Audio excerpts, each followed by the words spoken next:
What my favorite color is? I don't know. Start me off light. All right, we got freshman guard Cameron Carr here.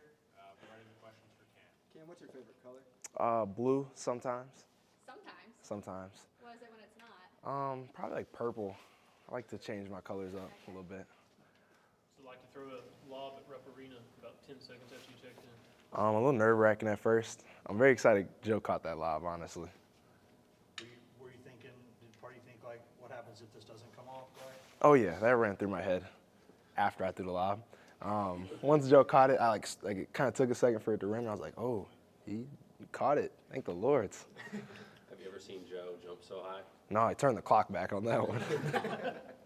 Rick talked about the conversation you guys had before that game where you said, I'm going to go get us an extra possession. Where does that mindset come from, and kind of how did you develop that? Honestly, just trying to fill my role and figuring out my role as I go along through this journey. Just trying to be an energy spark to this team off the bench or whatever they need me to do when I go in a game. As a guy who's probably been a shooter for much of his basketball career, how do you find that role of doing different things? Honestly, just feeling around, seeing where I got to go and talking to him. He's really kind of shed some light on it and told me, like, hey, this is what you need to do if you want to get on the court. And so just trying to follow that step by step. How have things been here compared to what you thought they might be? It's very hard. I feel like I expected it to be hard, and it was 10 times harder once I got here. So I'm just, once again, trying to figure it out. Did you learn anything different about yourself in the game you play against LSU? Yeah. Honestly, I figured out like time to score, and there's always time for teams to come back. Learning once again my role and trying to stay inside those boundaries. Where are you finding your role is? I'm an energy giver once I'm on the court, and someone who they can rely on to run and get fast break layups, rebound, and not to be a weak point on defense and be able to carry energy through whenever I sub whoever out. How hard is it to kind of get used to the way Rick Barnes coaches? Because obviously he's hard on you guys, and how have you seen yourself kind of get used to it? It was a little hard at first. It was kind of like listening to his tone. I was like, man, like he's really getting after me. But then I had to take a second, take a step back and be like, well, I got to listen to what he's saying and not how he's saying it. So, What's the challenge of preparing every game, knowing some games might not play, then 4 or 5 games later you will? It's a way of preparing the same way every game. Honestly, just being prepared mentally, just always staying engaged and ready for my moment, whenever my moment is, and taking full advantage of it. Do you think you would get that moment at Kentucky based on that conversation, or was that a surprise? Honestly, I go into the game thinking the same thing. I was like, if I don't play, I'm okay. If I do, I got to take advantage of however much time they give me. If it's 30 seconds, 40 seconds, 2.5 minutes, just go in there with the same mindset every single day. Have there been any veterans on this team that you kind of turned to help you find your role or look to as leaders? Honestly, all of them, really. I would say Zakai, Shaq, Josiah, Santi, they've all done a really good job of showing me, like, hey, I know it's hard right now. It was hard my freshman year, their freshman year as well, and they're just trying to keep me just on the right path of where I need to be looking and, like, where I need to be going.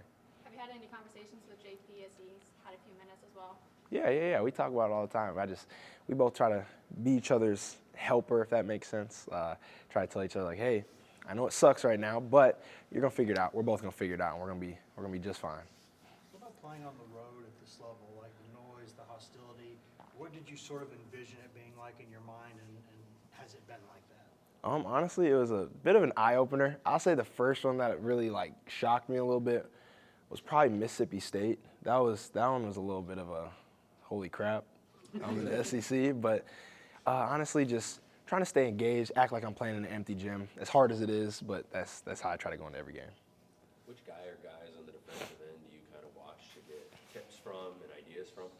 Honestly, they all bring something different. I try to look at Joe for, like, placement and where I need to be, and he's a guard kind of like me, or like a 3-4, whatever you want to say, and he's got length, and he does a very good job of keeping space and keeping someone in front of him. And so I look at him for, like, placement and stuff. I would say Santi for knowing what to do in, like, certain types of situations, as, like, if I'm running a person off a screen, if I'm guarding the ball, guarding the ball screen, whatever. And then Zakai, just how hard he plays. Shaq, how hard he plays, and just trying to always being in possessions and keeping themselves in possessions. Is there anyone in particular you go up against during practice when it comes to defensive stuff? DK. Yeah, DK. That'd probably be my. Are you saying, like, defense as in, like, I'm you're guarding them? Yeah. Oh, yeah, probably DK or JG sometimes, Freddie. Kind of like it's a mixture of all of them. Coach Barnes said that you asked him what you need to do to find a way onto the floor. you know, as a freshman, to take that sort of accountability. Why did you feel like you wanted to do that to help contribute to your team? Honestly, it wasn't necessarily a thing of what Cameron wants to do in the moment. As hard as it is, like, I got to move my pride aside. Like, maybe I'm not playing the most, I'm not able to help the team right now, but I just asked him, I was like, hey, whatever I can do to help this team win in any type of situation, any type of time and place, wherever you need me to be, I was like, I'll do it. I'm not butthurt that I'm not playing the most. I've kind of taken this as a learning curve, and knowing that I'm gonna get there eventually, and I just got to keep working, get 1% better every single day. Well, you talked about guarding Connect in practice. Describe that challenge, because I mean, it seems like nobody's holding him below 25 these days. Yeah, man, he's an elite scorer. I'll say that's as elite as I've seen. Honestly, just trying to learn from his game and learning that he makes it look effortless when he scores. Sometimes you look up at the thing, you're like, man, he's got 25, and it feels like he only has like 6. But honestly, just every day, just learning little bits and pieces from like what he does to score and where I can take that and put that into my game as well. How does that help you come game time when you are going up against one of the more elite shooters in the conference or college basketball? Honestly, it helps a lot knowing that if I can sometimes stop him, I think I can stop some other people as well. But just learning like distance and how to guard. I've never been labeled as an elite defender, or I'm still not labeled that yet, but I'm still trying to learn that. So it helps going against him every single day. Anything else for Cam? All right, thanks. Thanks, Cam. Appreciate it, Cam. Yep. Prefer Cam